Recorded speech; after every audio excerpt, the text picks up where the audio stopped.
né? A biotecnologia é Tá aparecendo aí também a imagem, tá? Direitinho. Sim. Tá. A biotecnologia é a tecnologia voltada para a área biológica, né? Não só biológica, mas voltada à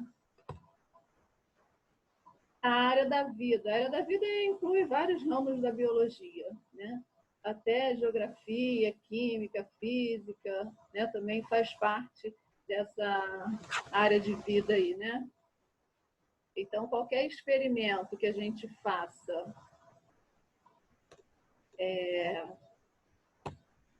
que traga para a gente melhoria na nossa vida é a biotecnologia. Só que algumas pessoas usam isso para o bem, como sempre, e algumas pessoas usam isso para o mal. Lá na plataforma, né, a gente não tem mais aquelas aulas ao vivo que tem lá. Mas eu vou sempre estar lançando lá umas reportagens, umas coisas que eu acho interessantes para vocês saberem, para vocês darem uma lida, tá? Então, eu vou gravar, eu sempre vou postar junto com a gravação da aula, eu vou postar uma outra, ou que seja um vídeo, ou que seja uma reportagem mesmo, uma folha, para vocês lerem, para vocês saberem mais, se aprofundarem mais do assunto, tá? Aí depois vocês olhem lá. Então, aqui, ó, né, a gente falou sobre os transgênicos no início, que são organismos geneticamente modificados, né? Para melhoria genética, né? Para melhoria daquele alimento, daquele animal e, consequentemente, a nossa melhoria também, porque, de repente, a gente vai comer algum animal melhor preparado, né? A gente vai comer um vegetal ou qualquer outro legume lá com mais um determinado tipo de proteína para se manter mais saudável, né?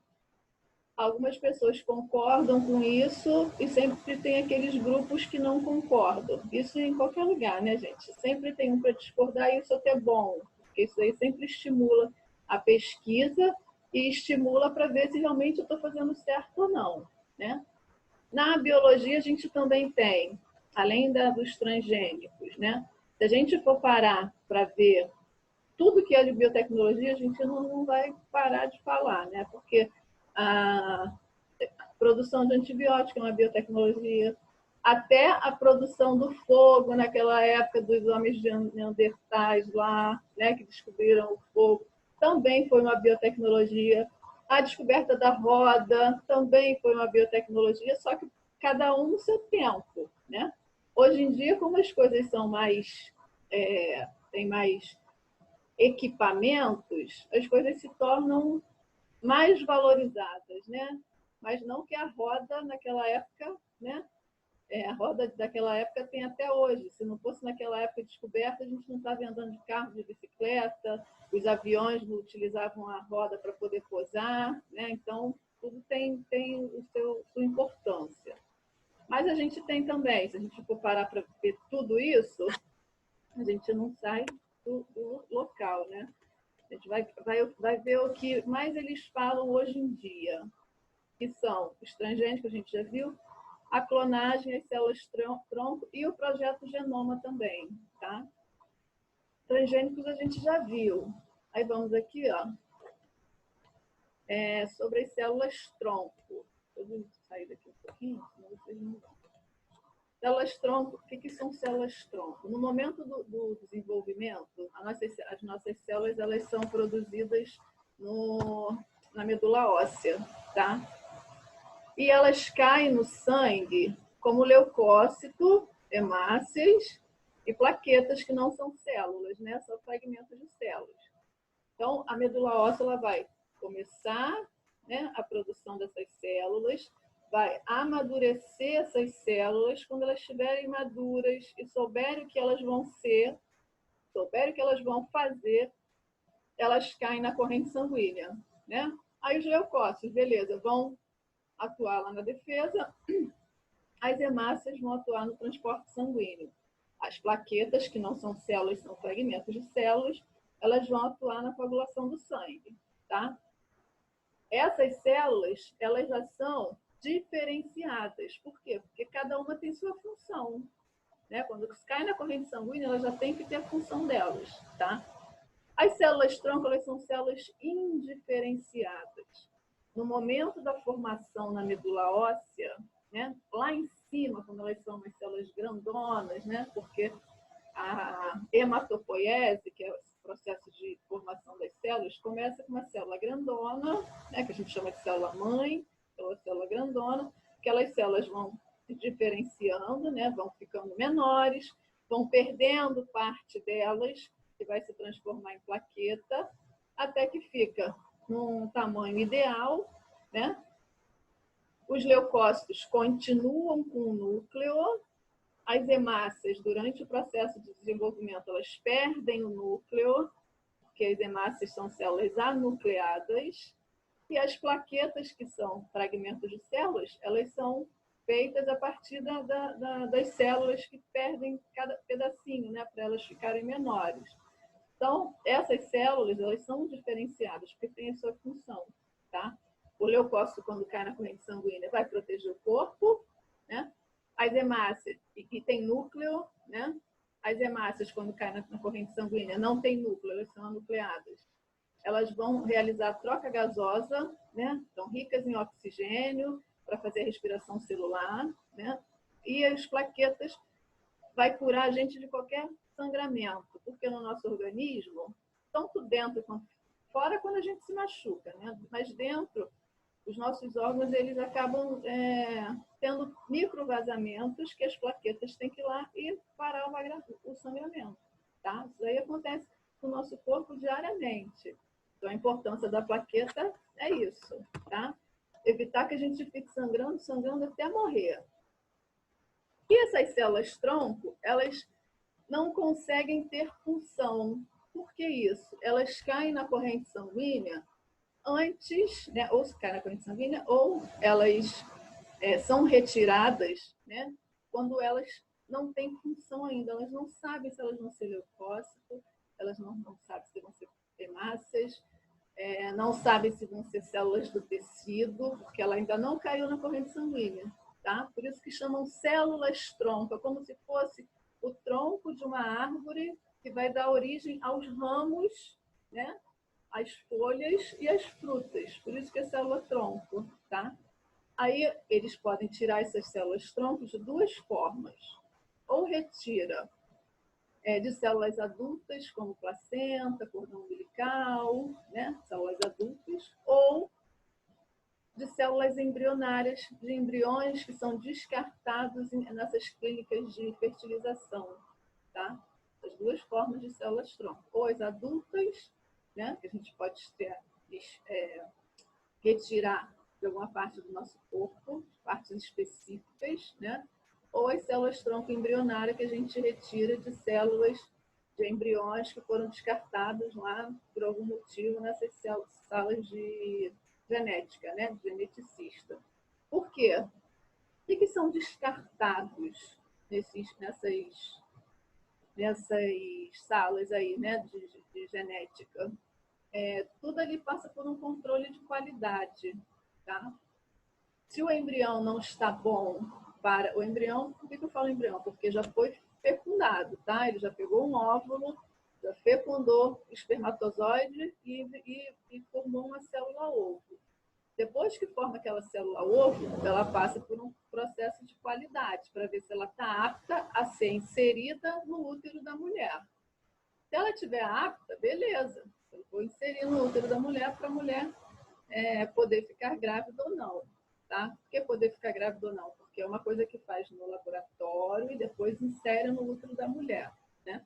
Então, vai ver se a mulher vai ser apta a segurar aquele embrião e realmente desenvolver no útero. Tá? Muitas mulheres não conseguem, muitas mulheres, às vezes, o embrião morre, né? Não é não é 100% de certeza. Muitas mulheres têm que fazer essa inseminação artificial 3, 4, 5 vezes e mesmo assim não dá certo. Tá? Então, é muito complicado isso. Então, esses embriõezinhos que não passam nesse processo, eles são descartados, tá? E descartados, congelados, né? E são utilizados depois para essas pesquisas de célula-tronco, né? Que a gente vai ver aqui. Aí aqui, ó, as células-tronco são... Qual a importância dessas, né? Por elas serem uma célula indiferenciada, não saber o que elas querem ser, não saber o que elas são capazes de gerar outras células diferentes de si própria. Onde... É lógico que não é assim, né, gente? Mas se eu pegar uma célula-tronco, tiver uma lesão no rim, colocar a célula-tronco no rim, ela vai começar a imitar aquelas células do rim e vai começar a formar células renais, tá? Se eu pegar essas células-tronco, tiver uma queimadura, né? Eu tive uma queimadura e preciso de célula-tronco para restituir o meu tecido aqui do braço, né? Vamos supor. Eu utilizo as células-tronco porque as células-tronco vai imitar aquelas células do braço e vai formar um novo tecido. É assim que funciona. Não necessariamente nessa facilidade que eu estou falando, mas a grosso modo é dessa forma, tá? Eu vou inserir as células-tronco, lógico, utilizando todas as técnicas aí de medicina, né? E essas células-tronco são capazes de formar o tecido aonde eu colocar elas. É lógico também que não demora... coloquei hoje, amanhã eu já estou com o rim já prontinho para funcionar. Não, tá? Isso aí demora tempo, tá? Semanas, meses, não é uma coisa que acontece de uma hora para outra, tá? E aqui, ó, enquanto uma célula da pele é capaz de produzir apenas mais pele, as células-tronco são mestres, células mestres, com capacidade de diferenciar-se em qualquer célula. Por quê? Porque as células da pele aqui, né, elas se dividem através de mitose, lembra disso? Mitose. Para a gente crescer, para a gente produzir mais células para o nosso corpo, que a gente está sempre em constante crescimento, né? Até os 18 anos, mais ou menos, os meninos, né, e as meninas, a gente está em constante crescimento. Mas mesmo que a gente pare de crescer, as nossas células elas precisam ser renovadas sempre, tá? Porque a gente perde célula. Quando a gente toma banho, cai cabelo, a gente passa sabonete na pele, a gente acaba perdendo célula da pele, a gente se machuca, se rala, a gente perde célula, então a gente está sempre, constantemente perdendo célula, tá? Tanto dentro do nosso organismo quanto fora. E essas células, elas têm que ser... eu tenho que formar mais células, né? Então, nesses casos, quando a gente precisa de crescer, né, o tecido, ou refazer um tecido, machuquei, eu preciso refazer o tecido.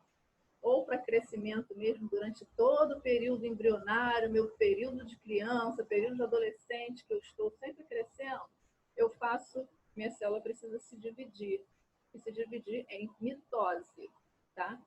Por que mitose? Porque a mitose, quando eu tenho a divisão mitótica, eu formo células com 46 cromossomos. Nossa célula da pele tem 46 cromossomos. Se eu quero formar mais células da pele, minha pele vai ter que dividir por mitose com 46 cromossomos, tá? E a minha célula da pele não é capaz, se eu tirar a célula da pele daqui e colocar no meu rim, ela vai morrer ali, tá? Porque ela não vai ter função ali. A função dela é o quê? Construir células da pele. Tá? Então, ela está ali para construir, através de mitose celular, que vai formar uma célula igual àquela, com 46 cromossomos, mas ela está ali só para fazer a célula da pele. Tá? As células-tronco não, elas são retiradas num processo que ela ainda não sabe o que ela vai ser, né? Não sabe qual vai ser a função dela. Aí vai ser mole, eu posso colocar ela em qualquer lugar do meu corpo, a grosso modo, que ela vai começar a imitar as células daquele lugar que eu coloquei, tá? Isso daí foi muito importante na medicina, né? Porque por causa de algumas doenças, né? Aí a gente tem que, como eu falei para vocês, ó, onde encontramos as células tronco adultas? Em vários tecidos, né? Como a medula óssea, porque a medula óssea é que produz as células, né? No próprio sangue, no fígado e no dente, polpa dentária. Quando a gente arranca o dente, lá dentro da polpa dentária, né? Onde está a raiz do dente. Tanto de crianças quanto de adultos, também no cordão umbilical e na placenta. Só que é importante dizer, ó, polpa dentária e cordão umbilical. Aí a gente acha assim, vou guardar o dente, né? E vou, se eu precisar, se eu tiver alguma doença, se eu precisar fazer algum transplante, formar algum órgão, né? Que aí é melhor formar um órgão da minha célula mesmo, né? Eu tenho as células tronco para isso. Só que se eu deixar a minha polpa dentária, o cordão umbilical, a temperatura ambiente ali, né? Não vai funcionar. Né? Porque aquelas células tronco ali vão perder a função por causa da temperatura, né? Por causa do armazenamento. O que a gente tem que fazer? A gente tem que congelar isso daí, tá? Só que o congelamento não é congelamento de freezer. É aquele congelamento que tem lá nessas clínicas, né, especializadas nisso, a parte de genética, essas partes aí de pesquisa, com aquele nitrogênio líquido que fica congelado a mais de 100 graus, né, negativos ali, fica congelado durante anos e anos e anos e anos e anos, e cobram uma fortuna para isso, tá? Não é só pegar o dente, guardar o cordão umbilical e achar que se eu tiver algum problema, se eu precisar fazer algum tipo de transplante e precisar construir um órgão no laboratório, a minha polpa dentária, o meu cordão umbilical vão ser o suficiente? Não, tá? Porque eles estão armazenados de uma forma errada. Teria que ser congelado, né? Aí você paga uma taxa, né? É igual quando você não quer engravidar, tem muitas atrizes que fazem isso, né? Você não quer engravidar, ou atores também, né? Mas mais isso é coisa de mulher. Porque a mulher, depois dos 40 e poucos anos, a probabilidade dela engravidar é muito pequena. Não impossível, tá, gente? Mas é muito pequena. Por causa dos hormônios, por causa da produção do óvulo, porque está entrando a menopausa. Então, é muito pequeno. Então, o que essas mulheres optam, né, por fazer? Durante lá os seus 20 e pouco, 30 anos, elas pegam os óvulos, né, vão nessas clínicas, pegam os óvulos e congelam, tá? Mas se depois dos 40, 45, elas quiserem realmente ter um bebê, elas vão lá, pegam o óvulo congelado e fazem a inseminação artificial, tá? Ou do próprio parceiro que está com ela, né? Ou se querem ter filho, porque querem ter filho, fazem lá de um outro espermatozoide que está lá, também congelado, né? Muitas mulheres hoje em dia optam por isso, né? Porque depois de 45 fica muito mais difícil engravidar. Não que seja impossível, tá, gente? Porque eu conheço gente de 47, 50 anos, 52 que ficaram grávidas, mas é mais difícil. Então, contando com essa parte de difícil, melhor congelar. Quem tem o dinheiro, né, paga uma taxa lá de manutenção todo mês. E se quiser, depois dos 40, 45 anos engravidar, elas fazem inseminação artificial, tá? Isso através do óvulo que está congelado, tá, gente? Não tem nada a ver com células tronco, não. Isso eu estou falando porque o processo de congelamento também é o mesmo, tá? Tem até uma... Não é da época de vocês, eu acho, né? Mas vocês já devem ter ouvido falar aí dessa novela. Esqueci o nome dela. É uma novela que era... esqueci, esqueci o nome dos autores também, mas eu sei que tinha o Giovanni, o Annequini, né? Tinha essa menina que está na novela das 9, aquela loura, esqueci o nome dela. E tinha aquela mulher que fez, estou esquecida, que ganhou segundo lugar em Miss Universo aí. Que ela era a mãe dessa menina lourinha, e a menina lourinha teve câncer, né? E não tinha ninguém compatível com ela. Então, a mulher engravidou, né? Teve um bebê, deu tempo, né? Teve um bebê, e o bebê que fez o transplante doou a medula, né? Fez um transplante de medula para essa filha. Uma coisa que demorou, né? Bastante. Sorte que ela não estava em fase terminal já. Deu tempo de esperar 9 meses, né? Para a mulher engravidar, nem desenvolver, chegar na época boa para fazer o transplante, mas também pode fazer isso. Ó, tipo de células de tronco adultas. A gente tem, ó, do cordão umbilical, né? Muita gente às vezes guarda o cordão umbilical justamente por isso. Tecido adiposo, que é o tecido de gordura, né? Aquele tecido onde armazena gordura. Polpa dentária, sangue menstrual e líquido amniótico do neném, né? Quando você está dentro da bolsa gestacional, ali tem o líquido amniótico. Então, quando nasce o neném, eles guardam o líquido amniótico para células-tronco. Né? Problema ali das células-tronco, elas não são capazes de se diferenciar de todos os tipos de células humanas. Mesmo elas sendo muito eficientes, elas não são capazes ainda de se transformar em todas as células, todos os tipos de células. Já as células-tronco embrionárias, por ser muito mais jovem, elas conseguem se transformar em qualquer tipo de células. Tá? Aí aqui a gente tem, ó, um quadrinho aqui, células-tronco adulta, origem, né? Cordão umbilical de recém-nascido. Né? Aí está aqui, ó, são mais potentes que a medula e oferecem menor risco de rejeição a transplante. Indicação aqui para esse tipo de célula do cordão umbilical, né? Apenas para tratar doenças do sangue. São uma segunda opção em relação às células da medula, pois seus riscos de infecção são maiores. Está vendo aqui? A gente acha que isso daqui é a solução para todos os problemas, mas não é, tá? A pessoa pode ter rejeição, como a leucemia, quando a gente faz um transplante, porque isso aqui é como se fosse um transplante. Eu estou pegando uma célula tronco e estou inserindo no corpo de outra pessoa. Aquela célula tronco, a princípio, é como se fosse uma infecção, tá? O corpo da pessoa vai reagir àquela célula tronco como se fosse uma infecção. Porque tudo que entra no nosso corpo e não pertence a gente, né? Ou às vezes mesmo pertencendo, meu corpo cria uma barreira, será que isso daí está certo? Será que isso daí vai me ajudar? E cria uma inflamação. Essa inflamação, o meu corpo, ela pode, né, combater normalmente, né, e deixar as células tronco lá, como pode rejeitar e destruir a célula tronco, tá? Igual quando a gente faz inseminação artificial, mesma coisa.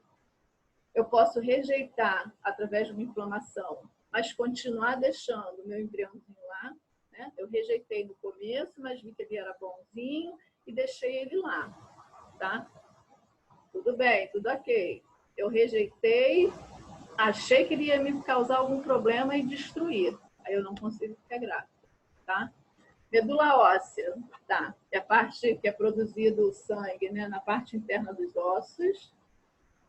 São mais utilizados para transplante e pesquisa, já que são estudadas há mais tempo e obtê-la é relativamente fácil. Por quê? Porque está em qualquer parte do osso, né? Desses ossos grandes, né? Então eu tenho um acesso mais fácil a eles. Tratamentos também de doença de sangue, eficácia para tratar doenças autoimunes.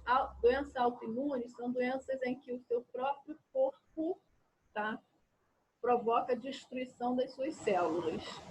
Eles entendem que a sua própria célula é ruim, está causando problema para vocês e nossa própria célula de defesa começa a destruir aquelas células. Tá? Por isso que a doença autoimune. Eu acho que uma das mais conhecidas aqui é o lúpus, mas tem outras, né? Lúpus aqui, diabetes tipo 1 e distúrbios cardiovasculares. A doença autoimune mais conhecida aqui, eu acho que é o lúpus. Aí tem algumas outras aqui, mas como vai ficar aqui, se a gente for falar todas elas, vai gastar muito tempo. Mas aí está aqui, depois vocês vejam no livro. tá? As células-tronco fetais e os tecidos. Doenças tratadas com as células-tronco adultas são doenças cardiovasculares, doenças do coração, né? Cardio, coração, vasculares e dos vasos sanguíneos, né? Veias, artérias e capilares, tá? Porque está tudo incluído, né? As minhas veias sanguíneas têm que funcionar bem para que o meu coração também funcione bem, tá? Se a minha veia não fizer um transporte eficaz, meu coração não vai bater eficaz também, tá? E vai gerar problema para vários outros órgãos. Lesões na medula espinhal, tá? Também, na medula espinhal, é o cordão nervoso que sai do cérebro e passa as informações para toda a parte do corpo, tá? Se a gente tiver uma lesão nessa medula, alguma função, né, dependendo do local, alguma função nossa vai ser perdida, tá? Geralmente é a locomoção, tanto a mobilidade, né? Tanto dos membros inferiores ou dos membros superiores, né? Ou dos dois que é tetraplégico, tá? Tem muitos atletas, tem aquela Jade, aquele outro que a Jade a gente ainda vê, ela fez bastante tratamento com célula-tronco e ela está conseguindo. Jade é aquela ginasta que fazia aquelas piruetas, igual a Daiane dos Santos, que ela foi esquiar e levou um tombo, bateu com a cabeça, né? Teve uma lesão na medula. Medula é essa parte que sai do cérebro e passa entre aqui as vértebras da coluna vertebral, né? Esses discos da coluna vertebral, e é responsável por levar os impulsos nervosos e trazer os impulsos nervosos. Se eu romper qualquer parte ali, ou fico paraplégico ou fico tetraplégico. E eu impeço. Por quê? Porque saindo da medula tem os nervos. E os nervos, eles percorrem todo o nosso corpo, levando informação para eu fazer alguma coisa ou buscando informação do que eu preciso fazer, tá? Quando eu tenho alguma dúvida, os meus neurônios que passam pela medula espinhal ali, eles sobem, vão para o cérebro, o que eu tenho que fazer? Aí o cérebro manda a resposta, faz isso assim, assim. Se eu tiver a medula espinhal partida, rompida, eu já não tenho mais essa função, não consigo mais fazer isso, tá? Ela bloqueia, né? E nisso que bloqueia, eu perco ou os movimentos dos braços, geralmente das pernas, né? Ou dos dois, ou do membro inferior ou do membro superior e inferior, tá? Eu não tenho só perda de movimento superior, não, tá? Por causa do local da lesão. Quando eu rompo um local da lesão, ou perco os dois movimentos, ou se for mais para baixo, eu perco um só da perna, tá? Eu fico paraplégico, não fico tetraplégico. Uso de células-tronco para órgãos e tecidos lesados, que a gente já falou isso aqui da pele, lembra? Eu falei da pele, que é só injetar de uma maneira médica, né? Então, geralmente quem sofre de queimadura, né, precisa reconstituir o tecido da pele, também faz experiências com células-tronco, tá? Eu vou parar por aqui para poder gravar o vídeo de vocês e já volto, tá? Já volto já, tá bom? Estão me escutando, né? Não tá ninguém? Sim, professor. Ai, graças a Deus. Então já volto, tá? Vou encerrar aqui e a gente já volta no horário certinho. Me aguardem.